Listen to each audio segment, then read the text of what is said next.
So I don't want to depress you too much because we haven't even really gotten into the thick of the book. We're just hitting the characters so far. I encourage, well, it's an interesting book because it does say the American dream is baloney. However, here's the dream that's portrayed in the book that the book is saying is baloney, that F. Scott Fitzgerald is telling us is baloney. The dream that to get rich, to get the girl, or Myrtle's way, get the guy. Maybe that shouldn't be the American dream. Maybe this book is saying wealth, capitalism, consumerism is bad. You know, we know this, right? We know this. We did this with the Rocking Horse Winter. There's no happiness in stuff. We did this with the Swimmer. Excess is bad. Too much sex, alcohol, spending brings Nettie Merrill down. Paul in the Rocking Horse Winter is dead because he's trying to pander to his mother's materialism. In this book, which in some ways makes wealth so beautiful, but it's a corrupt wealth and it's a tarnished wealth. So I do think Fitzgerald is saying the idea that you can go up the social and economic ladder is a bunch of baloney. That's not true. You've been sold that, and it's not true. As I get older, I read this book as that dream itself is baloney, and you shouldn't even be dreaming that.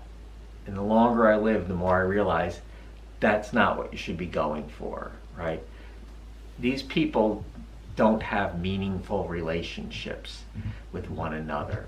A little bit here and there, but not a lot. So I reject the idea that the American dream is dead. You can climb up and do better. That's why you're coming to college, to do better. And I reject the premise, maybe in the book, maybe the premise is there that this is what you should be doing, trying to find somebody attractive and get rich.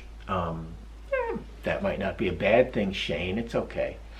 But that shouldn't be what it's all about. And you all know this already. You're all good people, you know this already. So it's a very interesting book. I will tell you, every so often someone says, oh yeah, I read The Great Gatsby. It makes me believe in the American dream. No. There was an article in the New York Times a few years ago. Some students from China were at Harvard, and they had read The Great Gatsby, and it really made them believe they did the right thing to come to America. Who was their English professor? If I was from another country and I read this book here in America and be like, I'm out of here, people. I'm going home. So, The Great Gatsby, is Jay Gatsby great? Yeah, he is great. He believes in love. He believes in the dream of America. Is he also the Great Gatsby? Like some sideshow huckster? Step right up and see the Great Gatsby? Some sort of magician? Some sort of phony? He's that also. It's one of the things that makes this a great book. You know, you have those two opposing ideas, and you have to keep those two opposing ideas in your head without going crazy. Gatsby's a phony, fake, fraud, a magician. Step right up, the Great Gatsby. He's also genuine.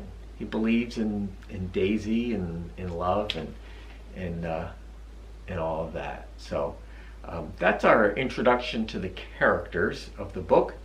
And I think we'll leave it there for now, but I'll be making some more videos about the content of the book in another day or so.